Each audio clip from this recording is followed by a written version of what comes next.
నా పేరు డాక్టర్ కొట్టే చెన్నయ్య, రిటైర్డ్ ప్రిన్సిపాల్ను.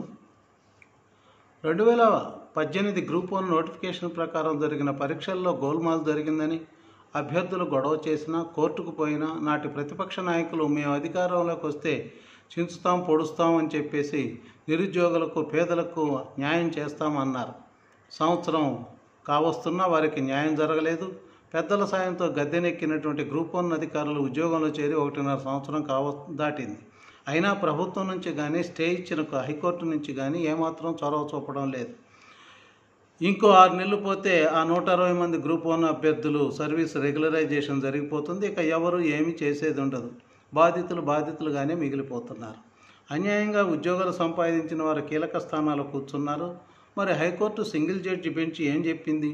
డిజిటల్గా గ్రూప్ 1 మెయిన్ పరీక్షలు దిద్దటం తప్పు, మళ్ళీ మాన్యువల్గా దిద్దటం 2 సార్లు దిద్దటం కూడా మరీ తప్పు. ఈ దిద్దటంలో కుట్రకోణం దాగి ఉంది కనుక ఈ 2018 గ్రూప్ 1 నోటిఫికేషన్ను రద్దు చేసి మళ్ళీ మెయిన్ పరీక్ష పెట్టమంది. కానీ ఈ అక్రమ లబ్ధిదారులు హైకోర్టుకి వెళ్ళి స్టే ఆర్డర్ తెచ్చుకొని ఉద్యోగాల్లో చేరిపోయారు. మరి ఆ స్టే ఆర్డర్స్ ఎన్నాళ్ళు ఉంటుందో తెలియదు. వాళ్ళు మాత్రం ఉద్యోగాల్లో చేరి హాయిగా ఉద్యోగం చేసుకుంటున్నారు.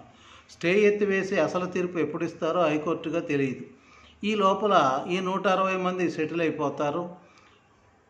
ఒకవేళ వాళ్ళని ఇప్పుడు తీసివేస్తే మళ్ళీ వాళ్ళు కోర్టుకు వెళ్తారు. ఈ పంచాంగం ఇట్లాగే జరుగుతూనే ఉంటుంది. నిజమైన వారికి న్యాయం జరగట్లేదు. ఈ మధ్య హిందీ నటి జత్వానీ కేసులో పిఎస్ఆర్ ఆంజనేయులను 2018 గ్రూప్ 1 పేపర్ల వాల్యుయేషన్పై విచారించే సమయంలో కొత్త విషయాలు కొన్ని వెలుగులోకి వచ్చాయి.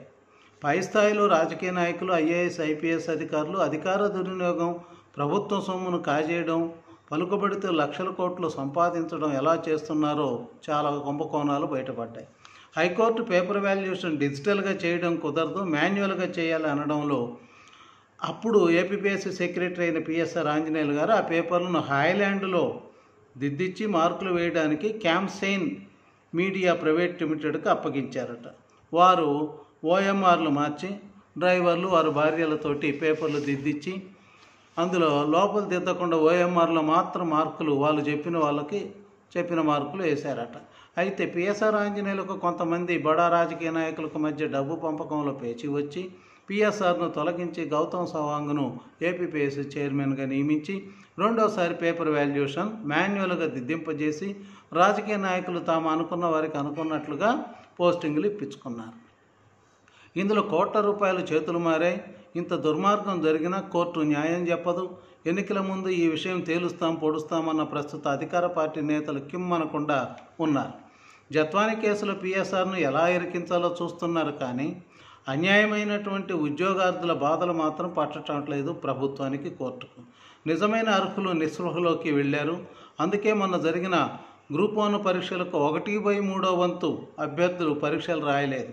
రాసినా మనకు రావులే అనే నిరుత్సాహంతో ఉన్నారు వాళ్ళు.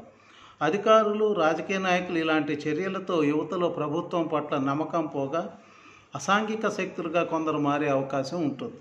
మొన్న జరిగిన గ్రూప్ 2 పరీక్షల రిజల్ట్స్లో అందరి మార్కులు, ర్యాంకులు ఇవ్వవచ్చు కదా.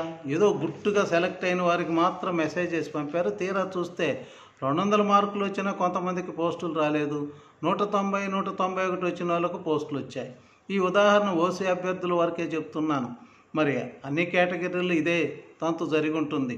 ఇందులో దాపరికం ఏముంది? తెలంగాణలో ర్యాంకులు ఇచ్చారు, మార్కులు ఇచ్చారు.